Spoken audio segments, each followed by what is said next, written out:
Sir Nagendra ಅವರಿಗೆ ಸಚಿವ ಸ್ಥಾನ ಕೊಟ್ಟಿರೋದಕ್ಕೆ ಬಿಜೆಪಿ ವಿರೋಧ ಮಾಡ್ತಿದೆ. ಸದನ ಒಂದ್ ಕೆಲಸ ಮಾಡಕ್ ಹೇಳಿ ಸರ್, ಅಶೋಕ್ ಅವರಿಗೆ ವಿಜೇಂದ್ರ ಅವರಿಗೆ ಒಂದ್ ಪಟ್ಟಿ ಕೊಡಕ್ ಹೇಳಿ, ಯಾರು ಮಾಡ್ಬೇಕು ಅಂತ. ಅವ್ರಿಗೆ ಕೇಳಿ ಮಾಡ್ಬೇಕಾ ನಾವು? ಅವ್ರಿಗೆ ಕೊಟ್ಬಿಡಿ, ಅವರೇ ಒಂದು ಪಟ್ಟಿ ಮಾಡಿ ಕ್ಯಾಬಿನೆಟ್ ಯಾರಾಗಬೇಕು, ಕೌನ್ಸಿಲ್ ಮೆಂಬರ್ ಯಾರು, ಚೇರ್ಮನ್ ಯಾರಾಗಬೇಕು, ನಮ್ಮದು CLP ಫ್ಲೋರ್ ಲೀಡರ್ ಯಾರಾಗಬೇಕು, ನಮ್ಮ ಪದಾಧಿಕಾರಿಗಳು ಯಾರಾಗಬೇಕು ಅವರೇ ಕೊಟ್ಬಿಡ್ಲಿ. ಸರ್ ಅದು ಇನ್ನು ಕೇಸ್ ನಡೀತಾ ಇದೆ, ಇನ್ನು ನಿರ್ದೋಷಿ ಅಂತ ಆಗಿಲ್ಲ. ಆಯ್ತಪ್ಪ, ಕೋರ್ಟಿಗೆ ಹೋಗ್ಲಿ. ಹೈಕಮಾಂಡ್ ಹೆಸರೆಲ್ಲ ಹೇಳ್ಬಿಡ್ತಾರೆ ಅನ್ನೋ ಬೈಕ್ ಕೊಟ್ಟಿದ್ದಾರೆ ಹೈಕಮಾಂಡ್ ಅಂತ. ನೋಡಿ, I am not answerable to BJP. It is the prerogative of the party, prerogative of the CM. ಈಗ ವಿಜೇಂದ್ರ ಹಟಾವ್ BJP ಬಚಾವ್ ಆಂದೋಲನ ಅವರೇ ಮಾಡ್ತಾ ಇರೋದಲ್ಲ. ಪಾಪ ಒಂದು ಶಾಸಕರನ್ನೇ ಬಲಿ ತಗೊಂಡ್ರಲ್ಲ ನೀವು. ಎಷ್ಟು ಜನ ಡೆಲ್ಲಿಗೆ ದಂಡಯಾತ್ರೆ ಮಾಡಿದ್ರು ವಿಜೇಂದ್ರ ಅವ್ರಿಗೆ ತೆಗಿಲಿಕ್ಕೆ. ಅಶೋಕ್ ಅವರು ಸಮರ್ಥರಿಲ್ಲ ಅಂದ್ಬಿಟ್ಟು ಎಷ್ಟು ಜನ ಹೋಗಿದ್ರು ಡೆಲ್ಲಿಗೆ, ನೆನಪಿದೆ ಅಲ್ವಾ? ಅದು ಅವ್ರ ಆಂತರಿಕ ವಿಚಾರ. Do I have any problems with that? ಅವರು CT ರವಿಗೆ ಅವ್ರಾಗನ ಮಾಡ್ಕೊಳ್ಳಿ, ಯತ್ನಾಳ್ ಅವ್ರಿಗೆ ಅವ್ರನ್ನ ವಾಪಸ್ ತಗೊಳ್ಳಿ, ಅದು ಅವ್ರ ಪಕ್ಷದ ವಿಚಾರ, ಇದು ನಮ್ಮ ಪಕ್ಷದ ವಿಚಾರ. ನಡೀತಾ ಇರಬೇಕಾದ ಸಂದರ್ಭದಲ್ಲಿ ನಿರ್ದೋಷಿ ಆಗದಿರೋಂತವ್ರಿಗೆ ಕೊಡುವಂತದ್ದು ನೈತಿಕವಾಗಿ ಸರಿ ಇರುತ್ತಾ? ಈಗ ಜನಾರ್ದನ್ ರೆಡ್ಡಿ ಅವ್ರ ಕೇಸ್ ನಡೀತಾ ಇದೆ, ತಗೊಂಡಿಲ್ಲ ಪಾರ್ಟಿಗೆ. ಆಯ್ತು, ನಾನು ಹೇಳೋದು ಬಿಟ್ಬಿಡಿ ಸರ್. ಯತ್ನಾಳ್ ಅವ್ರು ಏನು ಹೇಳಿದ್ರು?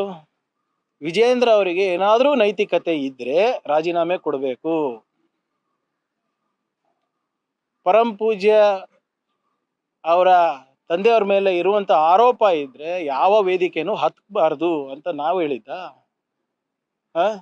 ಚರ್ಚೆಗೆ ಬರ್ತೀರಾ ಯಾರ್ಯಾರು ಎಷ್ಟೆಷ್ಟು ಆಳದಲ್ಲಿದ್ದಾರೆ ಅಂತ?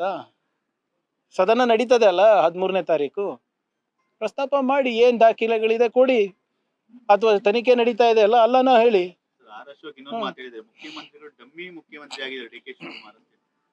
ಅವ್ರು ಹೇಳಿದ್ರೆ ಇವ್ರ ಕೈಲ. ಈಗ ನೋಡಿ, ಸರ್ಕಾರ ನಡೀತಾ ಇರೋದು BJP ಅವ್ರಿಗೆ ಕೇಳಿ ನಡೆಸ್ತಾ ಇಲ್ಲ, ಅಥವಾ ಕೇಶವ್ ಕೃಪೆಯಿಂದ ನಾವು ನಡೆಸ್ತಾ ಇಲ್ಲ.